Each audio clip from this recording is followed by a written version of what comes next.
City India news, महाराष्ट्रातील लोकप्रिय news channel.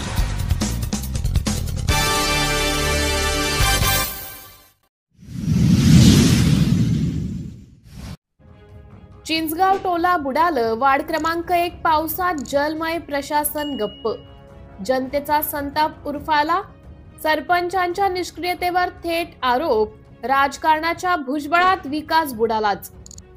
Goregaon तालुक्यातील चिंचगाव ग्रामपंचायत अंतर्गत येणाऱ्या चिंचगाव टोला येथील वार्ड क्रमांक 1 मध्ये सध्या एक भयावह स्थिती निर्माण झाली आहे।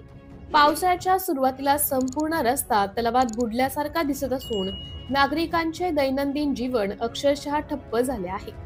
घरामध्ये पाणी घुसते, रस्त्यावर अपघात, शाळकरी मुलांची तारांबळ आणि तरीही प्रशासन झोपलेले। स्थानिक नागरिकांनी थेट सरपंच भूमेश्वरी रहांगडाले आणि अन्य जनप्रतिनिधींवर आरोप करत सांगितले की पहिल्याच पावसाळ्यात आमच्या घरांमध्ये पाणी घुसले, रस्त्याचा पुरता बोजवारा उडाला आणि अद्याप कोणत्याही अधिकाऱ्याने तोंड सुद्धा दाखवले नाही। शिवाजी चौकासारख्या मुख्य मार्गावरही पाणी, मुला मुलींना शाळेत जाणेही असुरक्षित झाले आहे। नागरिक आरोग्य धोक्यात असल्याचा इशारा देत आहेत, कारण साचलेल्या पाण्यातून डास, रोगराई आणि विषाणूंचा प्रसार सुरू झाला आहे। महाविकास आघाडीच्या सरपंच भाजप समर्थकांचा दावा, राजकीय आगचामुळे विकास थांबवण्यात आला। गावातील काही नागरिकांनी आरोप केला आहे की सरपंच काँग्रेस पक्षातून निवडून आले असून महायुती समर्थक असल्यामुळे आमच्याकडे दुर्लक्ष होत आहे। हे केवळ राजकारण नव्हे तर आमच्या जीवाशी खेळ आहे।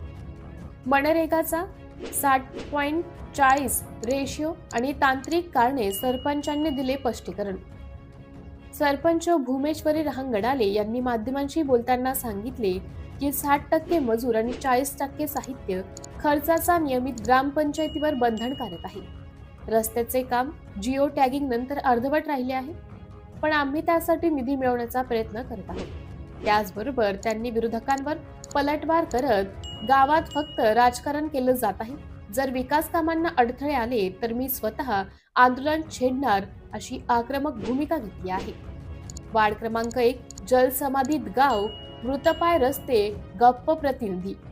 चिंचगाव टोला वार्ड क्रमांक 1 मधील नागरिकांच्या प्रश्नांना तोडगा केव्हा निघणार? चिंचगाव टोला या गावाला आले तलावाचं स्वरूप। ग्रामपंचायत प्रशासन कुंभकर्णी झोपेतच। पाणी वाहून नेणारी नाल्यात केरकचरा। या गावात ज्वलंत उदाहरण दिसून येतो। ग्रामपंचायत सचिव, सरपंच यांच्या दुर्लक्षाने या गावाला आलेले तलावाचं स्वरूप म्हणजे जलमय।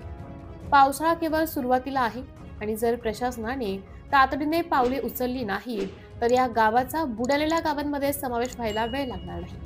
ही बातमी प्रशासनासाठी इशारा आहे आणि जनतेच्या उद्रेकाचा ठिणगाच आहे। सिटी इंडिया न्यूज साठी तालुका प्रतिनिधी महादेव शेंडे, गोरेगाव। का मुख्य रास्ता है यहाँ पे, जैसे गांव के लोग यहाँ से जाना आना करते हैं, बच्चे वगैरह गिरते हैं। ये हमको गाँव वालों को झांसा दे के आगे से रोड बनाए हैं, क्योंकि इधर पीछे से इन्होंने रोड बनाते हुए लाए हैं। ये रोड बनना था आगे से। अभी कैसा गांव में बीच रास्ते में पूरा पानी नहीं गया, उतरा है। तो ये समस्या है हमारी। सरपंच का कहना क्या है? सरपंच मैडम को बोले थे, सरपंच मैडम को बोला गया था कि तुम पहले इधर से रोड बनाओ करके। उन्होंने गाँव वालों को झांसा दिए कि 15 दिन या 10 दिन में रोड बना के देंगे अपन करके, पर वो बना के अभी तक दिए नहीं, तो लोगों को झांसा दिए।